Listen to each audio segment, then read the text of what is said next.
You've got your ditch bag, you've loaded it up, and now you're wondering, where should you put it? That's what I'll be talking about today. Hi, I'm Carolyn Sherlock, and this is the Boat Galley Podcast, your podcast source for cruising advice and inspiration. This episode of the Boat Galley Podcast is sponsored by Quahog Bay Bedding, offering custom bedding for your boat-shaped mattress. Make making the bed on board easy and fast with cinch-fit bedding, coordinated with blankets and toppers. Sleeping on board has never been more comfy or as easy. Visit QuahogBayBedding.com, that's QUAHOGBAY bedding.com, and use coupon code PODCAST, PODCAST, for free shipping through July 2019. Our ditch bag is pretty good sized, and it's not exactly light. I've put a link to a list with everything that we've got in it. We hope to never use it. But where do we store it? Well, my philosophy is that if we need the ditch bag, something bad is happening. Most likely we're sinking or there's a fire. Both can happen very quickly, and there is not likely to be time to get anything out from a stored away place, or perhaps even from a cabin. When we're on passage or traveling the majority of days, we put the ditch bag under the table in the saloon. It's about 5 feet from the companionway door and is the most accessible place we have.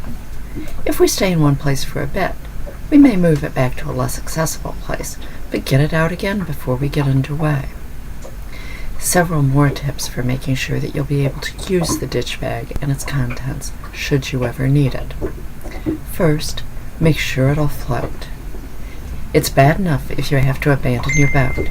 You don't want to have your emergency gear sink to the bottom, leaving you with nothing, or only what's in your life raft. Our bag came with 25 pounds of flotation, but the bag weighs over 40 pounds. We have several lock and lock containers in there that have emergency items, plus air, and I cut up a swim noodle and stuck pieces in every nook and cranny to add additional flotation. If there is any question about whether your bag will float, test it. It's also a good way to test that things that need to be kept dry will be. Second, make sure it won't float away. Tie a long, strong, 1/8-inch long paracord, that's what I use, to tie to the bag. The line should be at least 25 feet long. 50 is better. If an emergency occurs and you put the ditch bag in the cockpit, tie the other end of the line to a pad eye or stainless rail so it can't wash overboard and be lost, or be lost as you try to load the life raft. You may want to tie a knife to the outside of the bag so you can cut it free when ready. Next, make sure you can see the ditch bag in the dark. Emergencies always seem to happen in the dark. I used a fair amount of Solus reflective tape. It is much more reflective than the less expensive reflective tapes. Make sure to get stuff that is Solus certified. Put it on the bag so that it can be found in the moonlight or with a quick sweep of the flashlight. You can get the Solus reflective tape on Amazon, and I've put a link to it in the show notes. Also, put a light on the ditch bag. In an emergency at night, light is going to be the first thing you want. I clipped a waterproof ACR sea light to the outside of the bag. These are the same lights that go on your PFD. I figure turn it on before tossing the bag to the life raft, both in case I miss the life raft. It's one more way to find the bag, and to immediately have light in the life raft. Next, check the contents at least twice a year and before any major trip. Do it far enough in advance that you can get replacements for anything needed, particularly batteries. And be sure to operate anything that uses batteries or a solar charger to make sure the connections have not corroded.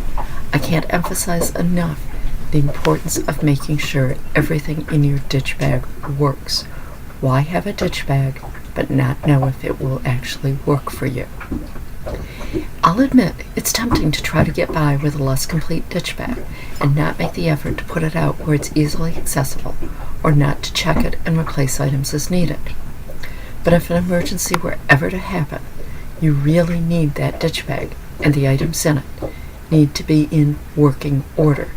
Spend the money to put together a good kit and figure out the logistics to keep it readily available. You never know when you may need it. Thanks for listening. If you like the show, please be sure to subscribe in your podcast app. Just search for the Boat Galley Podcast. And reviews are always appreciated. Until next time, then. Slow down, slow down.